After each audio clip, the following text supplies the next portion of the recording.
Hey CMA buddies, let's today start with 9.3. 9.3 talks about what? It talks about SWOT C analysis.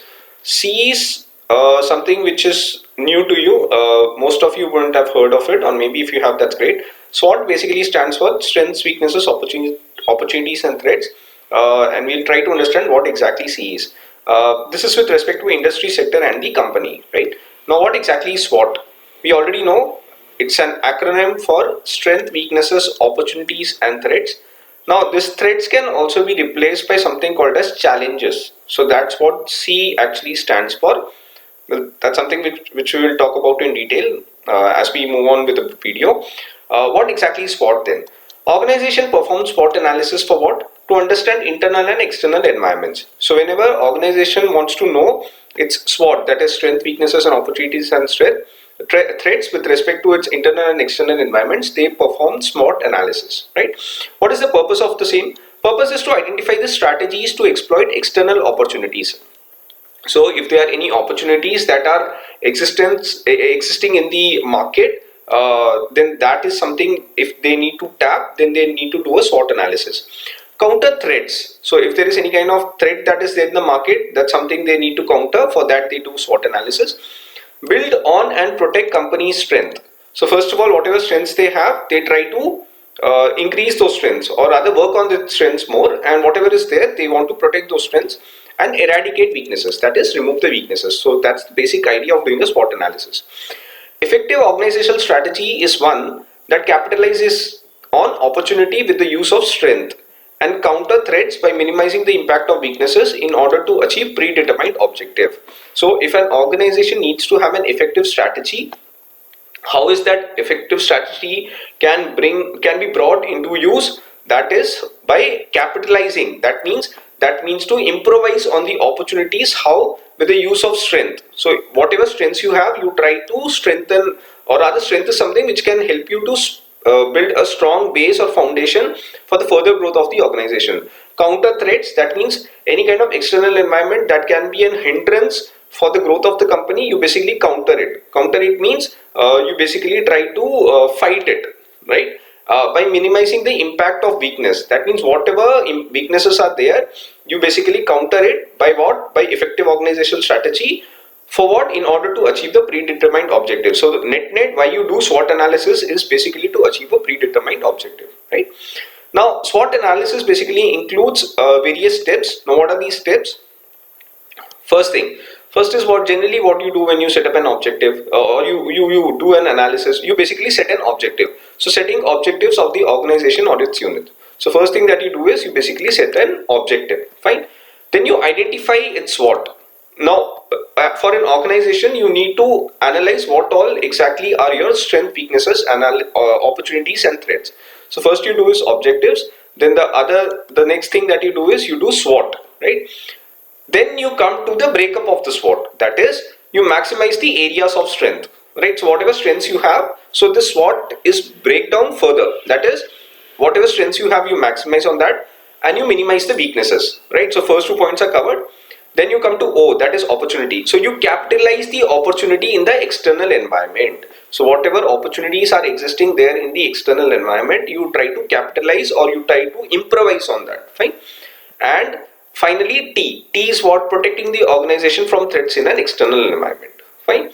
Now, finally, after doing all this, you recommend strategies that will help organization to be competitive in the business environment. So I guess it's very easy. First of all, what you do in SWOT analysis technique is you first set the objectives.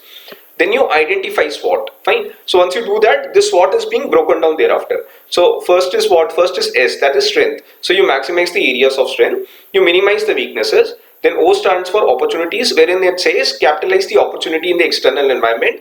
And finally talk about T, that is threat. So protecting the organization from threats in an external environment. And after you do all this, you follow all these steps, what you do is you recommend strategies. Strategies based on what the SWOT that you have done, that will help organization how? That will help the organization to be competitive in the business environment. Fine. Okay. Now SWOT analysis is done with a template in a form of 4-cell matrix. So basically whenever you do a SWOT, you basically do with a 4-cell matrix. 1, 2, 3 and 4. Fine. Okay. So each cell representing strength, weaknesses, opportunities and threats. That's what it talks about. So please remember, whenever you do SWOT, you basically do in a 4-cell matrix, each representing strength, weaknesses, opportunities and threats. Analysis for preparing SWOT matrix could be done by a group of managers using brainstorming technique. So what they do is, they all, whosoever is the manager in the company or whosoever are qualified or are being elected to do SWOT analysis, they will sit along maybe in a roundtable conference and they will do brainstorming. That means everyone will put in their point forward, right? That will be culminated and then the SWOT analysis will be done. Brainstorming techniques is something which is a very important topic on its own that we will be discussing in the further coming chapters, right? Okay, so what are the various advantages of SWOT analysis, right? First of all, it is very simple to use because it is a matrix, so it is very easier to have a look at, so it becomes very simple to use. Low cost, there's not much of cost action involved. It's flexible, you can change or you can update as per your convenience whatever there is in the market that is existing or which has to be removed. So that gives the flexibility of doing the SWOT analysis. Can be adapted to varying situation. So whatever may be the situation like, for that particular thing you can do a SWOT analysis. It leads to the clarification of issues. So if you have any doubt, for example, there may be confusion mostly between the opportunities and the threats. So, fine. So you basically, with the help of this matrix, can know that which issues pertain to what. So that leads to the clarification of issues. It leads to development of goal-oriented alternatives, right? So whatever goal-oriented alternatives are there, you can focus on that. And useful as starting point of strategic analysis. So when you do a strategic analysis, before doing that, SWOT can give you a good benchmark, right? So what are the various advantages of SWOT analysis? First of all, it is very simple to use. Secondly, it's a very low cost. Third, pretty flexible. Fourth one is, it can be adapted to varying situations. Fifth one is, it leads to clarification of issues. Sixth one is development of goal-oriented alternatives. And seventh one is useful as a starting point for strategic analysis, right? Okay, now if you have strengths, then obviously you will have some dangers also. What are the various dangers of SWOT analysis? First of all, it's difficult for organization to demarcate between O and T, that is opportunities and threats. Fine. So organizations usually find it very difficult to have to differentiate. Demarcation is nothing but differentiate. Differentiate between what? Opportunities and threats. We generally get confused what are opportunities and what are the threats. So when you jot down these points, you have to have a clear distinguishing factor between both of them. That's what we call as demarcation. Sometimes an opportunity may have an element of threat. So if there is an opportunity, for example, if there is a company which wants to enter a business, fine, and there is already a lot of competition there, but you know that the demand for that product is very high. Now there is an opportunity because the demand is high, so you can enter there and make a lot of revenue. But what is the threat over there? The threat there is that there are a lot of competitors there are already established players that are already there in the market. So sometimes an opportunity may have an element of threat. So there is an opportunity of you encashing that particular business, but because there are already many established players are there, so that may prove out to be a threat for you. So that's what this point talks about. Cost of mitigating threats can be huge. So if you have to negate those threats, the cost involved may be huge. So that's the danger of SWOT analysis. It can generate a long list of apparent strengths, weaknesses, opportunities and threats.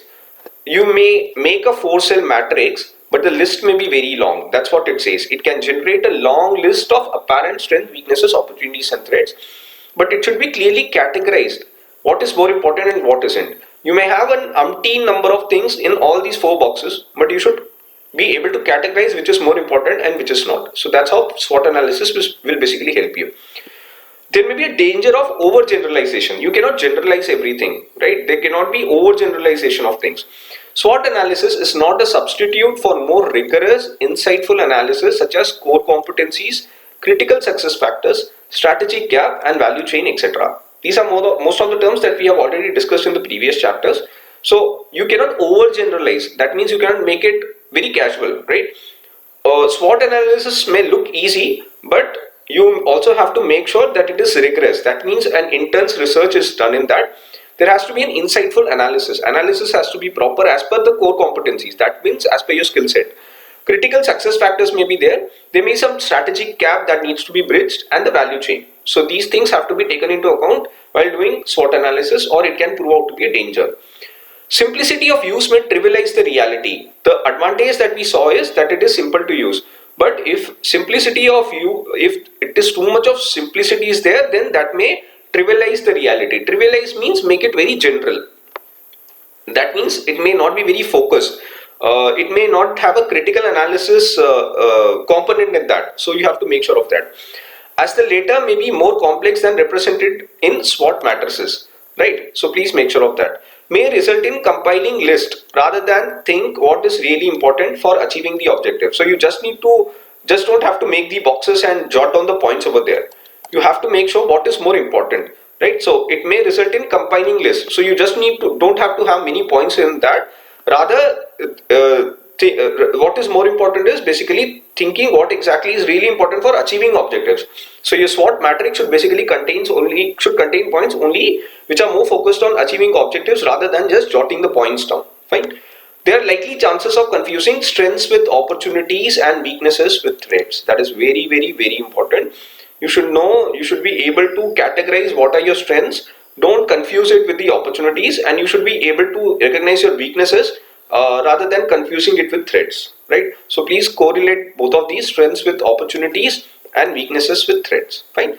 Organization may take a lazy course of action for looking for strengths that match opportunities rather than developing new strengths that could match emerging opportunities. That means organization should not just focus on the strengths they have right now. They should rather look at the opportunities which in future can become more strengthful, or rather can create new strengths for you. So that's what that are the basic dangers of SWOT analysis. See, organization may take a lazy course of action of looking for strengths. So organization may be pretty relaxed saying that these are the strengths and that's more than sufficient. Rather than they should be looking for new opportunities that will help them to develop new strengths that could be basically an emerging opportunity, right? It also reflects evaluator's point of view. Evaluators means the person who is evaluating the entire SWOT matrix. That can be misinterpreted to justify previously decided course of action rather than be used as a means to open new possibilities. So what evaluator will do is that whatever he has created, he will think that what has been made is more than sufficient, which is not the case. So that is previously decided course of action. So you already have decided and you're just working on that. Rather, your focus should be on to explore new opportunities and to create new possibilities. So these are the various dangers that you have in SWOT analysis. So what are the various dangers? First of all, you should be able to distinguish between the opportunities and threats. Sometimes opportunity may have element of threat. Cost of mitigating the threats are very, very huge, right? It can generate a long list of apparent strengths, weaknesses, opportunities and threats, but it should be clearly categorized what is more important and what is not. There is a danger of what? Overgeneralization. SWOT analysis is not a substitute for what? Rigorous, insightful analysis such as core competencies, critical success factors, strategy gap and value chain, etc. Simplicity of use, what it can do, which used to be one of the advantages, is that it may trivialize the reality, as the latter may be more complex than represented in SWOT matrices. Fine. May result in compiling list rather than think what is really important for achieving objectives. There's a likely chance of confusing strengths with opportunities and weaknesses with threats. Very, very important point.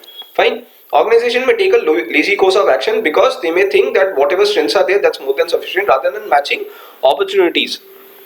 And they should be looking for new strengths that could be in the emerging opportunities. And it basically reflects what? Evaluator's point of view, right? Because there may be a misinterpretation to justify what was the previously decided course of action rather than used as a means to open new possibilities. Fine. Okay. Now we come to C, right? We already know SWOT, SWO, that is strength, weaknesses and opportunities.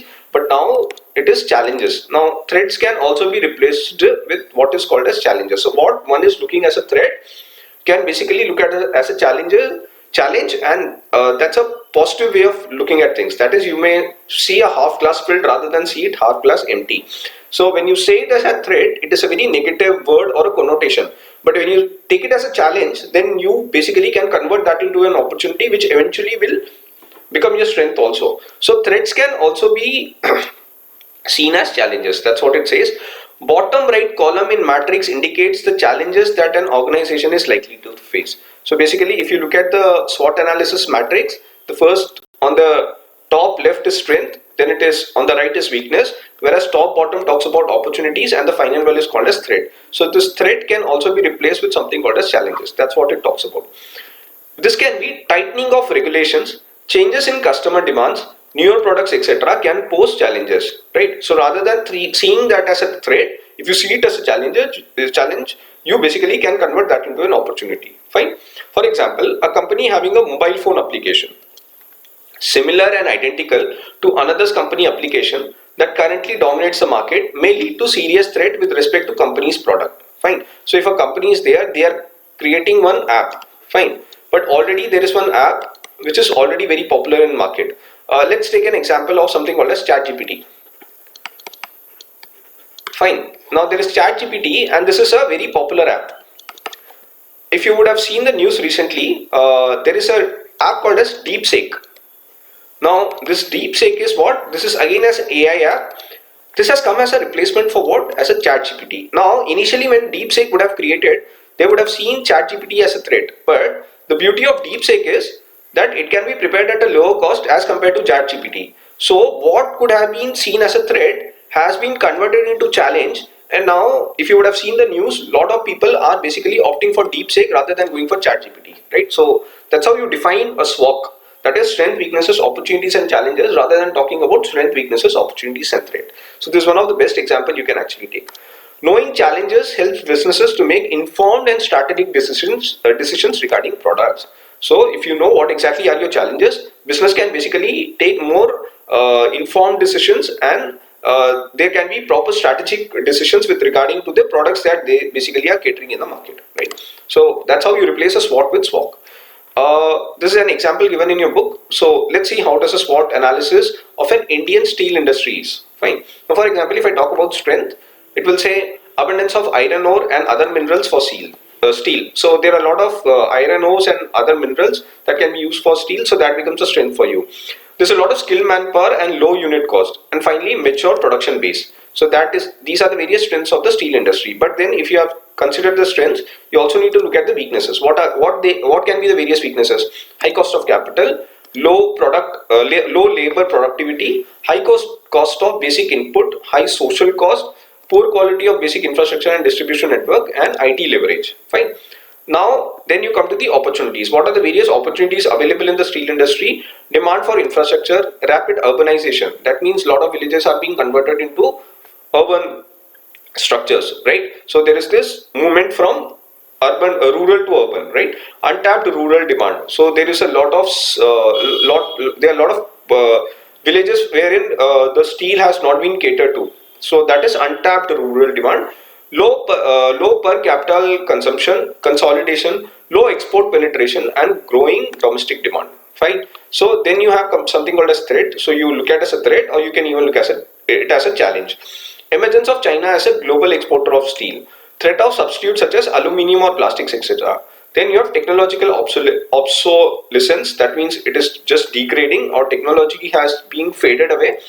Slow industrial growth and global economic slowdown, price sensitivity and volatility, and dumping of high-grade, low-cost steel by developed countries. So these are the various threats.